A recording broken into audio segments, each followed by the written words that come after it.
Exercise 1.3. This is a very short exercise. So we go back to the first exercise we have done, just same as 1.1. But now we need to change this percentage to real percentage look.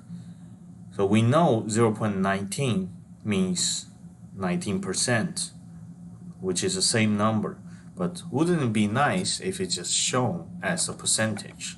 So we can quickly fix it. So in the Home tab, and go to Number, and we can choose from here. Now it shows the number.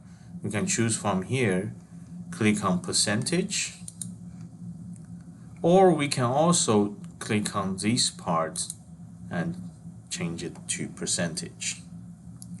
Right? Comparing to the answers in your syllabus, we will have one more decimal to be exact.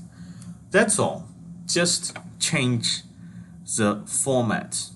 So as you can see here, there are many other options. Feel free to explore for yourself. This is exercise 1.3. I will see you in the next video.